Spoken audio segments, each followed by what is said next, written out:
नमस्कार दोस्तों, स्वागत है आप सभी का एक बार फिर हमारी चैनल पर। मित्रों, अगर आप भी अपनी लाइफ में कुछ नया सीखना चाहते हो तो इस चैनल को अभी सब्सक्राइब करें। अगर आपके घर में धन नहीं रुकता है तो नहाते समय औरतें यह उपाय जरूर करें, अचानक धन प्राप्ति होती है। इसके अलावा जो औरतें कपड़े खोल कर नहाती हैं, अर्थात उनके लिए भी खुशखबरी है। मित्रों, एक समय शिव जी महाराज पार्वती के साथ हरिद्वार में घूम रहे थे। पार्वती जी ने देखा कि समस्त मनुष्य गंगा में नहा नहा कर हर हर गंगे कहते चले जा रहे हैं। अगर आप यह कहानी सुन रहे हैं तो पूरा सुनिएगा, क्योंकि आधा अधूरा ज्ञान सही नहीं होता। इसके अलावा हे मां लक्ष्मी, जो भी भक्त हमारी इस वीडियो को लाइक करें और चैनल को सब्सक्राइब करें, उनके घर में धन की कभी कोई कमी न रहे, उनका घर हमेशा धन से भरा रहे। दोस्तों, भगवान के नाम पर कंजूसी न करें। सबसे पहले अपनी पूरी सच्ची श्रद्धा से कमेंट में हर हर महादेव, ओम नमः शिवाय, राधे राधे जरूर लिखें। दोस्तों, जब पार्वती जी ने देखा कि समस्त मनुष्य गंगा में नहा नहा कर हर हर गंगे कहते चले जा रहे हैं, परंतु सभी दुखी और परेशान हैं, तब पार्वती जी ने बड़े आश्चर्य से शिव जी से पूछा कि हे महादेव, गंगा में इतनी बार स्नान करने पर भी इनके पाप और दुखों का नाश क्यों नहीं हुआ? क्या गंगा में सत्यता नहीं रही? शिव जी ने कहा, प्रिय, गंगा में तो वही सामर्थ्य है, परंतु इन लोगों ने पापनाशिनी गंगा में स्नान ही नहीं किया है, तब इन्हें लाभ कैसे हो? पार्वती जी ने आश्चर्य से कहा कि स्नान कैसे नहीं किया? सभी तो नहा कर जा रहे हैं, अभी तक इनके शरीर भी नहीं सूखे हैं। शिव जी ने कहा, यह केवल जल में डुबकी लगाकर आ रहे हैं, तुम्हें कल इसका रहस्य समझाऊंगा। दूसरे दिन बड़े जोर की बरसात होने लगी, गलियां कीचड़ से भर गई। एक चौड़े रास्ते में एक गहरा गड्ढा था, चारों ओर कीचड़ भर रहा था। शिव जी ने लीला से ही वृद्ध रूप धारण कर लिया और विवश की तरह गड़ा में जाकर ऐसे पड़ गए जैसे कोई मनुष्य चलता चलता गड्ढे में गिर पड़ा हो और निकलने की चेष्टा करने पर भी ना निकल पा रहा हो। पार्वती जी को उन्होंने यह समझाकर गड्ढे के पास बैठा दिया कि देखो, तुम लोगों को सुना सुनाकर यूं पुकारती रहो कि मेरे वृद्ध पति अकस्मात गड्ढे में गिर पड़े हैं, कोई पुण्य आत्मा इन्हें निकाल कर इनके प्राण बचाए और मुझ असहाय की सहायता करे। शिव जी ने यह और समझा दिया कि जब कोई गड्ढे में से मुझे निकालने को तैयार हो, तब इतना और कह देना कि भाई, मेरे पति सर्वथा निष्पाप है, इन्हें वही छुए जो स्वयं निष्पाप हो। यदि आप निष्पाप है तो इनके हाथ लगाइए, नहीं तो हाथ लगाते ही आप भस्म हो जाएंगे। पार्वती जी तथास्तु कहकर गड्ढे के किनारे बैठ गई और आने जाने वालों को सुना सुनाकर शिव जी की सिखाई हुई बात कहने लगी। गंगा में नहाकर लोगों के दल आ रहे हैं। सुंदर युवती को यूं बैठी देखकर कईयों के मन में पाप आया, कईयों को कुछ धर्म का भय हुआ, कई कानून से डरे। कुछ लोगों ने तो पार्वती जी को यह भी सुना दिया कि मरने दे बुढ़े को, क्यों उसके लिए रोती है। और कुछ दयालु चरित्रवान पुरुष थे, उन्होंने करुणावश उस युवती के पति को निकालना चाहा, परंतु पार्वती के वचन सुनकर वे भी रुक गए। उन्होंने सोचा कि हम गंगा में नहाकर आए हैं तो क्या हुआ, पापी तो है ही, कहीं सहायता करते समय हम भस्म न हो जाएं। इस स्त्री के कथन के अनुसार हम स्वयं भस्म ना हो जाए, किसी का साहस नहीं हुआ। सैकड़ों आए, सैकड़ों ने पूछा और चले गए। संध्या हो चली। शिव जी ने कहा, पार्वती, देखा आया कोई सच्चे हृदय से गंगा में नहाने वाला। थोड़ी देर बाद एक जवान हाथ में लौटा लिए, हर हर गंगे करता हुआ निकला। पार्वती ने उसे भी वही बात कही। युवक का हृदय करुणा से भर आया, उसने शिव जी को निकालने की तैयारी की। पार्वती ने रोककर कहा कि भाई, यदि तुम सर्वथा निष्पाप नहीं होंगे तो मेरे पति को छूते ही जल जाओगे। उसने उसी समय बिना किसी संकोच के दृढ़ निश्चय के साथ पार्वती से कहा कि माता, मेरे निष्पाप होने में तुझे संदेह क्यों होता है? देखती ही नहीं, मैं अभी गंगा नहा कर आया हूं। भला गंगा में गोता लगाने के बाद भी कभी पाप रहते हैं? अभी तुम्हारे पति को निकालता हूं। युवक ने लपक कर बूढ़े को ऊपर उठा लिया।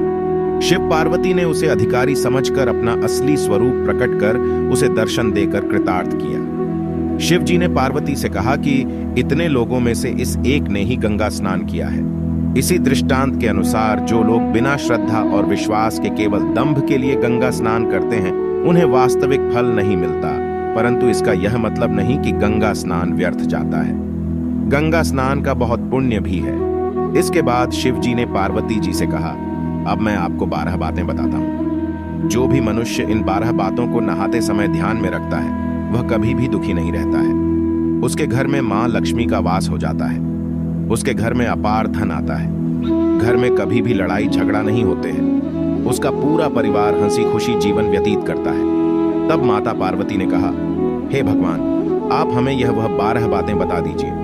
इसके बाद भगवान शिव उन बातों को बताना शुरू कर देते हैं और माता पार्वती बहुत ध्यान से सुनने लगती है। दोस्तों, यह 12 बातें आप लोग भी बिल्कुल ध्यान से सुनना। इसके बाद भगवान शिव कहते हैं, प्रिय, यह 12 बातें बताने के बाद मैं आपको एक बात और बताऊंगा जो औरतों के लिए है। जो औरतें कपड़े खोलकर स्नान करती हैं, उनके लिए यह बात बहुत ही महत्वपूर्ण है।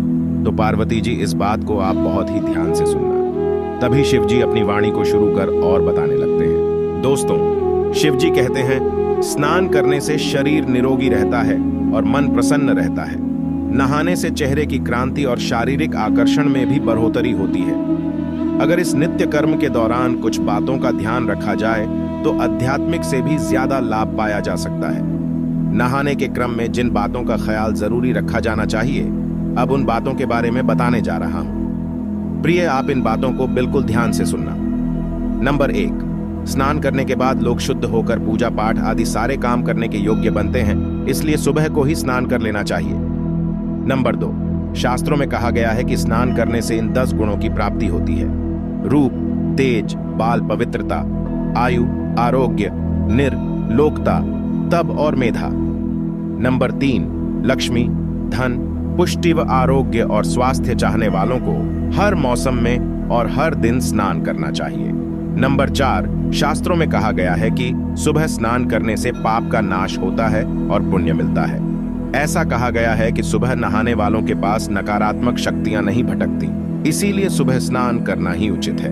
नंबर 5, बीमारी की हालत में सिर के नीचे से ही स्नान करना चाहिए।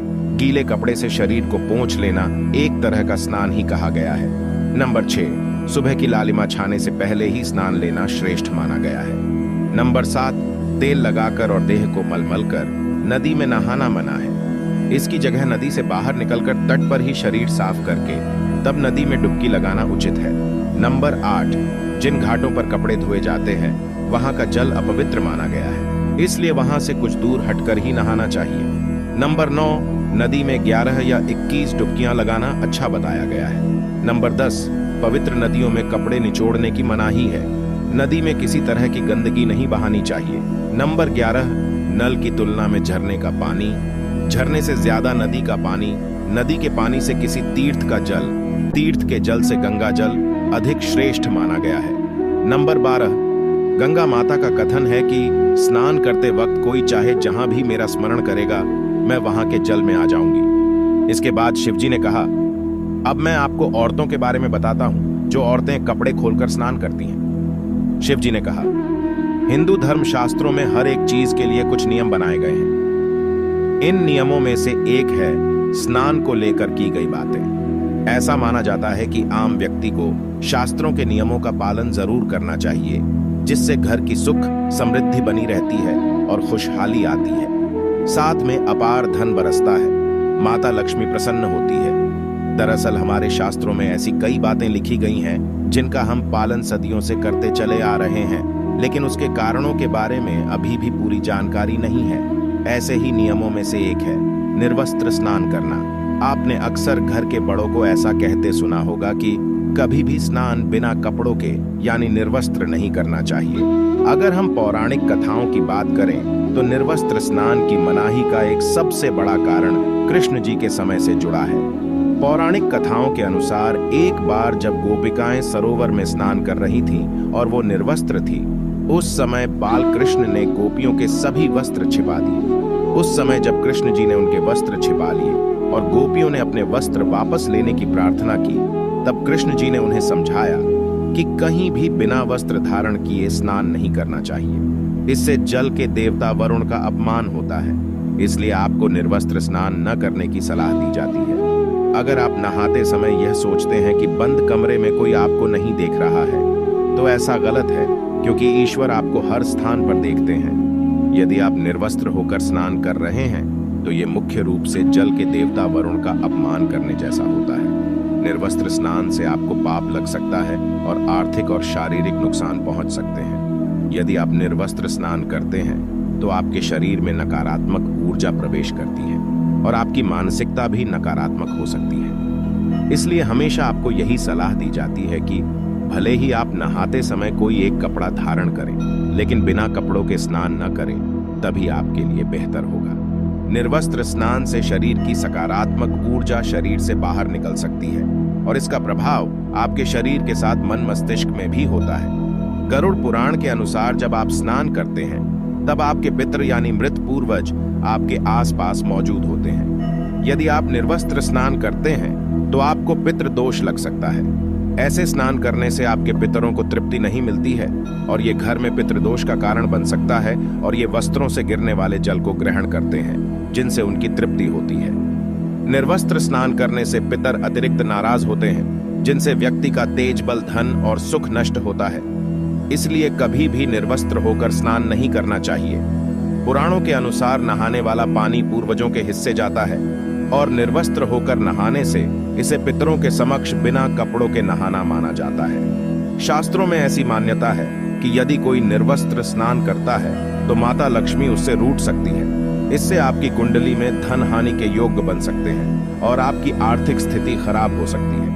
इन्हीं कारणों से आपको निर्वस्त्र स्नान ना करने की सलाह दी जाती है और शास्त्रों में भी इस बात की मनाही है। दोस्तों, अगर आपको ये जानकारी अच्छी लगी तो वीडियो को लाइक और चैनल को सब्सक्राइब करना ना भूलें। फिर मिलते हैं कुछ नई जानकारी के साथ। तब तक के लिए हर हर महादेव।